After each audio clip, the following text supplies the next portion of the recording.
Hi friends, ನಾನು Praveena Fernandes. ಇವತ್ತಿದ್ದು video ನಾವು ಕಾಡು ಬದನೆಕಾಯಿ ಅಥವಾ ತೈ ಬ್ರಿಂಜಾಲ್ ಅಂತಲೂ ಕೂಡ ಇದನ್ನು ಕರೀತಾರೆ. ಅದರದ್ದು ಪಲ್ಯ ಮಾಡ್ತಾ ಇದ್ದೇನೆ ನಾನಿವತ್ತು. ನಾನು ಕೂಡ ಇಷ್ಟ ತನಕ ತಿನ್ನಲಿಲ್ಲ, ಫಸ್ಟ್ ಟೈಮ್ ಮಾಡ್ತಾ ಇದ್ದೇನೆ. ನನಗೆ ಮತ್ತು ನನ್ನ ಮನೆಯವರಿಗೆ ಎಲ್ಲರಿಗೂ ತುಂಬ ಇಷ್ಟ ಆಯಿತು. ಅದರಿಂದ ಈ ರೆಸಿಪಿಯನ್ನು ಈಗ ಶೇರ್ ಮಾಡ್ತಾ ಇದ್ದೇನೆ. ನೋಡಿ, ಈ ಕಾಡು ಬದನೆಕಾಯಿ ಹೀಗಿರುತ್ತೆ. ಅದರ ಎಲೆ ಎಲ್ಲ ಬದನೆಕಾಯಿ ಥರವೇ ಇರುತ್ತೆ ಮತ್ತು ಗಿಡದಲ್ಲಿ ಮುಳ್ಳು ಕೂಡ ಇರುತ್ತೆ. ನೋಡಿ, ಸಣ್ಣ ಸಣ್ಣದಾಗಿರುವ ಬದನೆಕಾಯಿ. ನೋಡಿ, ನಮ್ಮ ಮನೆಯ ತೋಟದಲ್ಲಿ ಇದೊಂದು ಗಿಡ ಆಗಿತ್ತು. ನಾನು ಫಸ್ಟ್ ಇದು ಬದನೆಕಾಯಿ ಗಿಡ ಅಂತೇಳಿ ಗ್ರೋ ಮಾಡಿದೆ. ಅದರ ನಂತರ ನೋಡುವಾಗ ಅದು ಬದನೆಕಾಯಿ ಅಲ್ಲ. ಅದಕ್ಕೋಸ್ಕರ ತೆಗೆದು ನಮ್ಮ ಸೈಡಿದು ತೋಟಕ್ಕೆ ಬಿಸಾಡಿದ್ದೆ. ಅಲ್ಲಿ ಅದು ಗ್ರೋ ಆಗಿ ನೋಡಿ ತುಂಬ ಬದನೆಕಾಯಿ ಆಗಿದೆ. ನಾನು ಮೊನ್ನೆ ಒಂದು ದಿವಸ ಒಂದು ವಿಡಿಯೋ ನೋಡಿದ್ದೆ. ಅದರಿಂದ ಅದನ್ನು ಈಗ ನಾನು ಈ ಬದನೆಕಾಯನ್ನು ತೆಗೆದು ಪಲ್ಯ ಮಾಡುವ ಅಂತೇಳಿ ಈಗ ನಾನು ಬದನೆಕಾಯಿ ಎಲ್ಲ ತೆಗಿತಾ ಇದ್ದೇನೆ. ಮುಳ್ಳು ನೋಡಿ, ಗಿಡದಲ್ಲಿ ನಿಮಗೆ ಮುಳ್ಳು ಕಾಣ್ಬೋದು. ನೋಡಿ, ಎಲ್ಲ ಬದನೆಕಾಯಿ ತೆಗೆದು ಇಷ್ಟು ಕಲೆಕ್ಟ್ ಮಾಡಿದ್ದೇನೆ. ಇದರನ್ನೇ ಈಗ ಸ್ವಲ್ಪ ಕ್ಲೀನ್ ಮಾಡಲಿಕ್ಕೆ ಉಂಟು. ಕ್ಲೀನ್ ಮಾಡಿ ನಮಗೆ ಬದನೆಕಾಯಿ ಈ ರೀತಿ ಸಿಗುತ್ತೆ. ಇಷ್ಟು ಬದನೆಕಾಯಿ ಉಂಟು. ಇನ್ನು ನಾವು ಅದನ್ನು ಚೆನ್ನಾಗಿ ತೊಳಿಬೇಕು. ತೊಳೆದ ನಂತರ ಇದರದ್ದು ಬೀಜವನ್ನು ನಾವು ತೆಗಿಬೇಕು. ಬೀಜ ಸ್ವಲ್ಪ ಕಹಿ ಇರುತ್ತೆ. ಆದ್ದರಿಂದ ಅದನ್ನು ಜಜ್ಜಿ ಅದರ ಬೀಜವನ್ನು ತೆಗಿಬೇಕು. ನೋಡಿ, ಅದಕ್ಕೋಸ್ಕರ ನಾನು ಒಂದು ಸಣ್ಣ ಪಾತ್ರೆಯಲ್ಲಿ ಜಜ್ಲಿಕ್ಕೋಸ್ಕರ ಸ್ವಲ್ಪ ಬದನೆಕಾಯಿ ಹಾಕ್ತಾ ಇದ್ದೇನೆ. ಅದನ್ನು ಸ್ವಲ್ಪ ಜಜ್ಜಿದರೆ ಸ್ವಲ್ಪ ಜಜ್ಜುವಾಗ ಅದರ ಬೀಜ ಎಲ್ಲ ಹೊರಗೆ ಬರುತ್ತೆ. ಅದನ್ನು ಜಜ್ಜಿ ಆದ ನಂತರ ನಾವು ಒಂದು ನೀರಲ್ಲಿ ಹಾಕಿ ಇಡ್ತಾ ಇದ್ದೇನೆ. ಇಲ್ಲಾಂದರೆ ಅದರದ್ದು ಕಲ್ಲರ್, ಬದನೆಕಾಯಿ ನಿಮಗೆ ಗೊತ್ತುಂಟು, ಬದನೆಕಾಯಿದು ಕಲ್ಲರ್ ಚೇಂಜ್ ಆಗುತ್ತೆ. ಅದೇ ರೀತಿ ಇದರದ್ದು ಕೂಡ ಕಲ್ಲರ್ ಚೇಂಜ್ ಆಗುತ್ತೆ. ಅದಕ್ಕೋಸ್ಕರ ನಾವು ಅದನ್ನು ನೀರಲ್ಲಿ ಹಾಕಬೇಕು. ನೋಡಿ, ಈ ರೀತಿ ಅದರದ್ದು ಬೀಜ ಎಲ್ಲ ಹೋಗುತ್ತೆ. ನಿಮಗೆ ಇಲ್ಲಿ ಕಾಣ್ಬೋದು. ನೋಡಿ, ಅದರ ಅಡಿಯಲ್ಲಿ ಬೀಜ ನಿಂತಿದೆ. ಅದೇ ರೀತಿ ನಾವು ನೀರಿಗೆ ಹಾಕಿದ ನಂತರ ನೀರಲ್ಲಿ ಕೂಡ ಅಡಿ ಭಾಗದಲ್ಲಿ ಅದರದ್ದು ಬೀಜ ಎಲ್ಲ ನಿಲ್ಲುತ್ತೆ.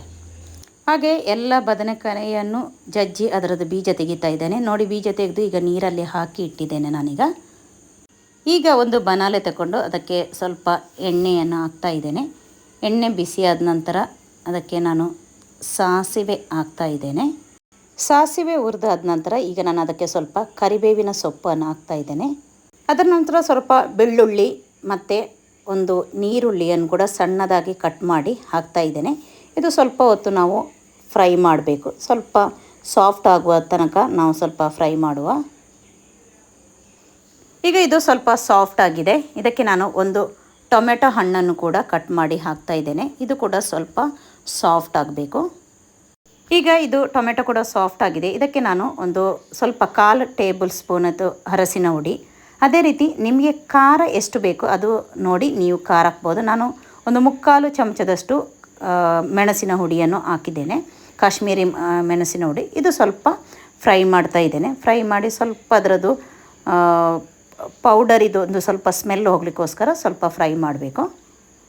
ಈಗ ಈ ಮಸಾಲೆಗೆ ನಾವೀಗ ಆಗ ಜಜ್ಜಿ ಇಟ್ಟಂಥ ಕಾಡು ಬದನೆಕಾಯಿಯನ್ನು ಹಾಕ್ತಾ ಇದ್ದೇನೆ. ಆಲ್ಮೋಸ್ಟ್ ಬೀಜ ಹೋಗಿದೆ. ಸ್ವಲ್ಪ ಬೀಜ ಇದ್ದರೂ ಕೂಡ ಪ್ರಾಬ್ಲಮ್ ಇಲ್ಲ. ಬೀಜ ಇದ್ದರೆ ಕಹಿ ಇರುತ್ತೆ ಅಂತ ಹೇಳಿದ್ರೆ, ಆದರೆ ನಾವು ಮತ್ತೆ ಅದಕ್ಕೆ ಬೆಲ್ಲ ಎಲ್ಲ ಹಾಕ್ತೇವೆ. ಅದರಿಂದ ಆ ಕಹಿ ಇದನ್ನು ಗೊತ್ತಾಗೋದಿಲ್ಲ. ನೋಡಿ, ಎಲ್ಲ ಬದನೆಕಾಯಿಯನ್ನು ಹಾಕಿ ಒಳ್ಳೆ ಮಾಡಿ ಸ್ವಲ್ಪ ಮಿಕ್ಸ್ ಮಾಡಿ, ಅದರ ನಂತರ ಸ್ವಲ್ಪ ಹುಣಸೆ ಹಣ್ಣಿನ ನೀರನ್ನು ಮಿಕ್ಸ್ ಮಾಡ್ತಾ ಇದ್ದೇನೆ. ಹುಣಸೆ ಹಣ್ಣು ಸ್ವಲ್ಪ ನಾನು ನೀರಲ್ಲಿ ಮಿಕ್ಸ್ ಮಾಡಿ ಇಟ್ಟಿದ್ದೆ, ಅದರ ನೀರನ್ನು ಸ್ವಲ್ಪ ಹಾಕ್ತಾ ಇದ್ದೇನೆ. ರುಚಿಗೆ ತಕ್ಕಷ್ಟು ಉಪ್ಪನ್ನು ಕೂಡ ಹಾಕ್ತಾ ಇದ್ದೇನೆ. ಮತ್ತು ನಾನು ಒಂದು ಅರ್ಧ ಗ್ಲಾಸ್ ನೀರು ಹಾಕ್ತಾ ಇದ್ದೇನೆ. ಒಂದು ಸಣ್ಣ ತುಂಡು ಬೆಲ್ಲವನ್ನು ಕೂಡ ಹಾಕ್ತಾ ಇದ್ದೇನೆ. ಇದನ್ನೆಲ್ಲವನ್ನು ಚೆನ್ನಾಗಿ ಮಿಕ್ಸ್ ಮಾಡಿ ಈಗ ಒಂದು ಮುಚ್ಚಳವನ್ನು ಮುಚ್ಚಿ ಒಂದು 10 ನಿಮಿಷ ಬೇಯಲಿಕ್ಕೆ ಇಡ್ತಾ ಇದ್ದೇನೆ. ಈಗ ಒಂದು 10 ನಿಮಿಷದ ನಂತರ ನೋಡಿ, ಇದು ಬೆಂದು ರೆಡಿಯಾಗಿದೆ. ನಮಗೆ ಇದು ಪಲ್ಯ ನಮಗೆ ದೋಸೆ ಜೊತೆ, ಚಪಾತಿ ಜೊತೆ ಯೂಸ್ ಮಾಡ್ಬೋದು. ಅದೇ ರೀತಿ ನಾವು ಊಟ ಮಾಡುವಾಗ ಕೂಡ ಈ ಪಲ್ಯವನ್ನು ನಾವು ಯೂಸ್ ಮಾಡ್ಬೋದು. ಈ ಪಲ್ಯ ಒಳ್ಳೆ ಟೇಸ್ಟ್ ಇದೆ, ಕಹಿ ಏನಿಲ್ಲ, ತುಂಬ ಟೇಸ್ಟ್ ಇದೆ. ನೀವು ಕೂಡ ಟ್ರೈ ಮಾಡಿ.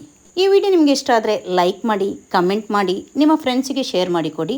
ನನ್ನ ಚಾನಲ್ ಇದುವರೆ ಸಬ್ಸ್ಕ್ರೈಬ್ ಮಾಡದಿದ್ದರೆ ಚಾನಲ್ ಸಬ್ಸ್ಕ್ರೈಬ್ ಮಾಡಿ. Thank you.